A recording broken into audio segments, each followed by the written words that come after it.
سلام تخاتاتلتي أربية تكنولوجي كما يكنيهم جون كم تلمود تماريزناكم عنا نايلو معنتي عارستنا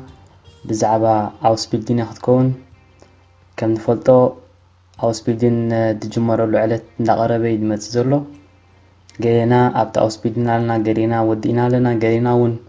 انتاي خون انتاي خمرز قرينا نجنق نهلو زي حالف ناس لزخونة بزح سأقم زلوي كنا نخنفلطو نابتا رستنا خملس نايلو معنتي رستنا حموشت مخرتات بزعبا أوس بيلدين تكون حجي أنا منتاي كتكور وسينا لغو أبتا أوس بيلدين أمرارز أزي كونس أبتا أوس بيلدين مساعتخا أمنوس وقف زغون أوس بيلدين مساعتخا قال أبو كحجزا خازخ إلى مخرتات يلو معنتي واسكبل مكتتالكم كم تلمود أي فليني حرام بال بتقدميتي خنجمر تقدميتي كم مخري لسرعية زلخو أب قدامي عمد أبرتي كم مزعر زي أب قدامي عمد أبرتي كم مزعر كله كل زتقال كدني أب حدا أو سبيدين تعريه دليو أب زخونه هوتنا همان تعريه دليناي جن بفولي أب قدامي عمد فولي زخونه تعريه دليكا تي قدامي تسقم ممهركات بغير كتفلطي تخينها تم تمهارو بغير كتفلطمنها موهاتي قانقا كم كلاي درجايو ناي قانقا دينا يكونن مسكمزي تفعلالي تصقماتي زقاتمنا سلازي اب قدامي عمد تسنبيتنا هاو ندحريت قصنا خنكيد يبلنا اب قدامي عمد شجرالو تصقمالو كن كنفتحو خنكيل لنا كاو كنحدم خنكيل يبلنا ابزي حنت تبوتي دست لنا تقصنا جرمناوين لا كزارباين es ist noch nie ein Gelernter von Himmel gefallen. زي انتي تردأنا زخونه يكون مهرسي كاب سماي زوادق يلن زي بتعمي عدست بلني زي مسمعكو انا نعيك عندي حاجيزاتنا مالتي قدامي عمد بفولي ومهم زي اتخوينس حقهم يم كمهار كخيرالني له حتى قدامي عمد بفولي تعيره ولاكو تبونا بتزي نبره جن نا حلفو اجديدن مالتي سلازي كابزي أنا مهاران تدأهالي أب قدامي عمد كنت سنبت يبنان أب قدامي عمد كل جزي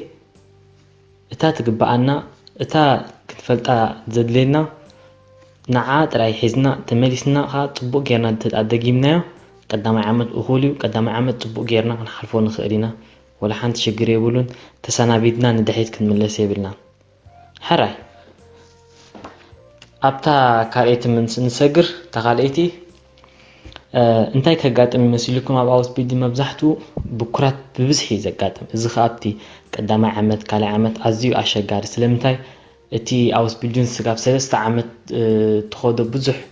ازي كلبت بت جلس لزولو تم تمهارو ومبزحتهم كوبكرو تريهم جلس خاون بغم كابكم درجات ووتيو انا ون كوبكري لما انتي اي كيدني ناي مثل تشاوتر يقاتمي حجز كنسغرو هنكلنا بكرات كان بزح يبلنا سلمتاي بكرات كل جزء تسرح ياخد جنزب زخفللكا زلو تدا بزح تبكرت هانكا دسا يبلوني ولا كوبت مرتخا ولا نفعكون وي نفعتوني بزح زي تدا تبكرت هانكا بزح تقبلنت بتسرح يبلكان حج سلازي اذا بكرات كان بزح كنكيل يبلنا ابزيا كلنا كنت انققالنا مالتي حرا ابتا ساسيتي أبتا ساسيتي من السجر حتوتات ببزح محتات يعتبل زي أخبر كله بفلاني إرتراوين مرة خبدنا حتو أب أو سبيدين كم تزدلين حتى تنينا انتايو أيرد عنني واتناي بحلاوي ناتنا كري أخله قرب تجمعات على وندي بزعب أخ زارب يدلني جن تا حفرت بحلالاتنا نهولنا كباي جميركا بتعمي تخبدنا يراب أو سبيدين سلازي إذا حفرت زي بستخدنا متن كن لامده خنكلالنا لومي تدا حفيرنا حنت قال تدا أوصينا صباح من البات كواز بلت تنوت نخون سلازي كلنا تتنقنا تحفرت كسبقس ندات لما بدنا ياخذ متسخن كلالنا أبجيا حتوتات ببزح محتات بالطعمي أقداس جبرن تدا حفرت كغبير كان تدا أخذ سعر تخيل كامالتي كال أبزار استزاقن دا أقداس سجبرو أب أوس بيدين أم بزحتو أب سلس استخفل ناينت وهاهبالو ሓደ ፕራክቲሽ ሽሪፍትሊሽ ሙንድሊሽ ንብሎ ማለት እዩ ኣብ ስራሕካ ትገብሮ ኣብ ብጽሕፈት ትገብሮ ፈተና ኣብ ሙንድሊሽ ብቃል ማለት እዩ ሕጂ ዝናይ ቃል መብዛሕትኡ እዚ ካብ ምንታይ ተወስደዩ ልክዕ ካብቲ ክላስ ትገብሮ ፈተና ኣብቲ ክላስ ትገብሮ ናይ ቃላት ምምልላስ ካብ ከምኡ ዝተወስደዩ ኣብዚያ ሕጂ ኩልና ክንጠንቀቕ ክንክእል ኣለና ስለምንታይ ነጥቢ ስለዝሓስብዎ ኣትሊስት ቀዳማይ ዓመት እኮ ተዘይከኣልና ግን ካብ ካልኣይ ዓመት ክንጅምር ክንክእል ኣለና ክንዛረብ ምስ መምህር ክንረዳዳ ሓሳብና ክንገልጽ ስለምንታይ እቲ ነጥቢ ድሕራይ ይማራ ይተሓስየና ኣብዚኣ ክንጥንቀቕ ክንክእል ኣለና ዋላ እውን እዚ እንታይ ዓይነት ሲስተም ኣሎ መሲልኩም ተዳ ኣብ ቤት ትምህርቲ ወይ ኣብቲ ክላስ ከለና ምስ ክንዛረብ ተዘይከኣልና ዋላ تا ክፍል مستودات تا ساعات نايت ممر مستودات كيدنا ولا بدحريو ابتي كلاسو خيدنا ممكن حاتو خنزاربو زي اخميا خنبلو خنكلالنا قرب ست ممر نطبخ كله اب حنقولو كسئلنا زيات مسلتا ساسيتي حجب بقندو كنزارب تخوينا اذن قداميتي كاليتي ساسيتي مغرتات مالتيو كساب كاب قدامي عمد سغاب ካልኣይ ዓመት ኣብ ትፍርቂ ገለ ጽቡቕ እንደገልግላ ካብኡኑ እንዳተለማመድካ ስለንመጽእ መብዛሕትና እቲ ዛሳሰይቲ ዝበልኩዋ ነጥቢ ጽቡቕ ጌርና ክንሓትት ክንመልስ ክንጅምር ኢና እዚ ጸገም ይብሉን ክንለማመድ ከም ዘለና ተጣፈሪጥና ኣብ ቀዳማይ ዓመት ኣብ ካልኣይ ዓመት ከም ንተግብሮ ርግጸኛ ብዙሕ በዚ ክንሽገር የብልናን እዚን ግን ብንጹር ግን እዚን ዝሃብኩዎን ካብ ቀዳማይ ካብ ሳሰይቲ መብዛሕትና ኣብ ቀዳማይ ዓመትን ኣብ ካልኣይ ዓመትን ዘጋጥመና እዩ ሕራይ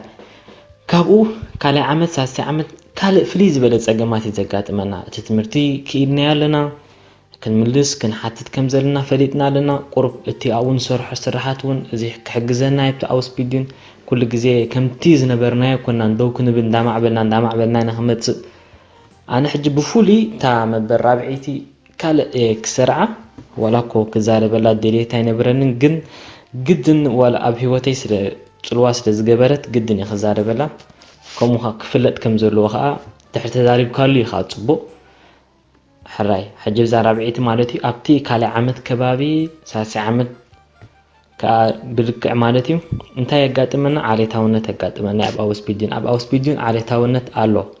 ኣብ ትምህርቲ ምስ ጀርመናውያን ኮፍ ኢልካ ወይ ጀርመናውያን ጥራይ ዘይኮኑ ዝተፈላለዩ ኣለዉ ኣብኡ ኮፍ ኢልካ ክትመሃር ከለኻ ዓሌታውነት ግድን ይዘጋጥመካ እዚ ክትፈልጦ ክትክእል ኣለካ ከም ዘለውን ክትፈልጥ ክንክእል ኣለና ኣብዚ ግን ዓሌታውነት ብኸመይ ክርአ መሲልኩም ኣብ ቀዳማይ ዓመት መብዛሕትና እቶም ኣውስፒድን ንጅምር እንታይ ንሓፍር ስለ ዝኾና ወይ እውን ትምህርቲ ፀቕጠና ስለ ዝኾነ ኣይንዛረብን ኢና ስለዚ ጠባይና ናትና ጽቡቕ ገይሮም ኣየጽንዕዎን እዮም እቲ ጠባይና ናትና እውን ንሕና ጥራይና ነጽንዖ እምበርሶም ጽቡቕ ገይሮም ኣየጽንዑናን እዮም ሕጂ እሶም እንታይ ይስእሉና ሓፋርዩ ኣይዛረብኒ ከምኡ ኢሉ እቲ ዓመት ክውዳእ እዩ ኢሎም ይስእሉና ኣብ ካልኣይ ዓመት ሳልሳይ ዓመት ግን ምስለመድናዮም ሽዑት ናትና ጠባይ ክመጽእ ይጅምር ሕራይ ኣብዚኣ እንታይ እንዳገበሩ መጹ ሰመሲልኩም ቅንኢ ይሕድሩ ገለገለ ንኹሎም ኣይኮንኩም ግን ገለገለ ቅንኢ ይሕድሩ ክሕግዙኻ እውን ኣይደልዩን ሽዑ እንታይ መስለና ንዓና ዓሌታውነት ዝገብረልና ዘሎ መስለና ዓሌታውነት ኣሎ እንዲ ግን ካብ ቅንኢ ተበገሰ እዩ እቲ ዝበዝሐ ክብሎ ዝኽእላነ ኣብቲ ኣብ ኣነ ትመሃረሉ ነበሩ ክላስን ከምኡ ስለ ዘጋጠመ ግን ሸለል ኢና ክንብሎ ጥራይ እቲ ናትና ዕላማና ኣነፂርና ክንወቕዖ ከም ዘለና ፈሊጥና ጥራይ ክንከይድ ክንክእል ኣለና ስለዚ እዛ ራብዒቲ ዓሌታውነት ከም ዘሎ ፈሊጥና እዚ ኣንጻሩ ኢድና ክንህብ የብልናን ኣንጻሩ ዳኣ ክንቃልስ ክንክእል ኣለና ግድን እዩ ዝኸጋጥመና ናይ ግድን እዩ ስለምንታይ ኣብዚ ዓድና ተዳነቢርናስ ግድን እዩ ከምዚ ክንጋጥመና ጥራይ ከም ዘሎ ፈሊጥና ተዳሊናሉ ተጸኒሕና ኣብ ኣውስፒድን ትዝበለጸ ቀብሮ ጽቡቕ ኣብታ ሓምሸይቲ ናይ መወዳእታ ክመጽእ እታ ሓምሸይቲ ናይ መወዳእታ እንታይ ትብል መሲልኩም እቲ ዝመጽእ ቴማ ኣብ ኣውስፒድን ብዙሕ ቴማ እዩ ዝወሃበና ወይ ብዙሕ ኣርእስታት እዩ ዝወሃበና ኣጸቢቕና ክንፈልጦ ክንክእል ኣለና እዛ ተዋሂባትኒ ዘላ ኣርእስቲ ኣብ ፈተና ትመጽእ ድያ ኣይትመጽእን ወይ እዛ ተዋሂባትና ዘላ ኣርእስቲ ኣብ ፈተና ኣይትመጽእን ድያ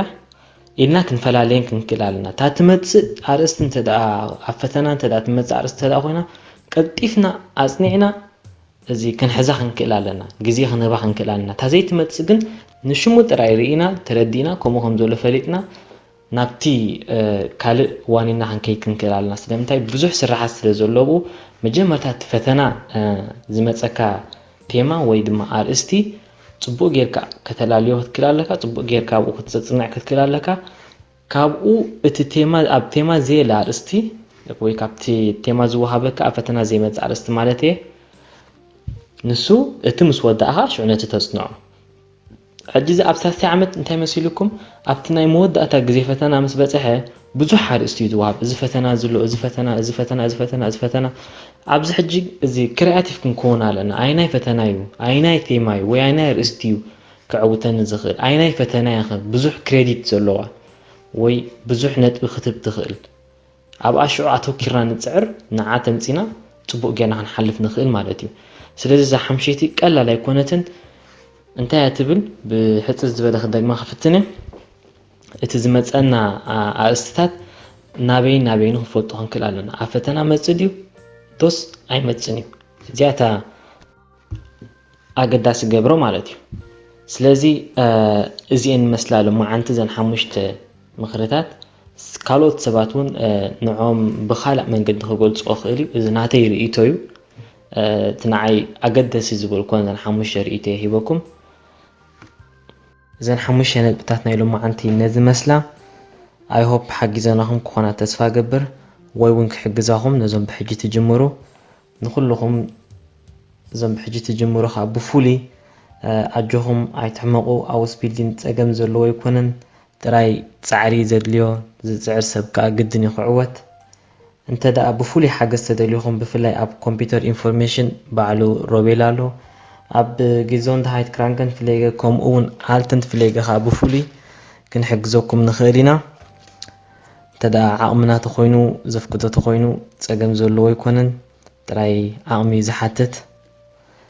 ከምቲ ልሙድ ንሳኹም ጸናሕኩ ናትኩም ኣባዴ ኣብዚ ዘዳልዎ ዘለኹም መደብ ብፉሊ ሞራርኩም ወይ ርእይቶኹም ንዓይ ኣገዳሲ ስለዝኾነ ከይበቕዕኩም ለጉስለይ ኣነ እውን ብዘይከል ዓለም ክቕበሎ ድልዌ ሰሰናይ ንዓኹም ሰላም ቅነ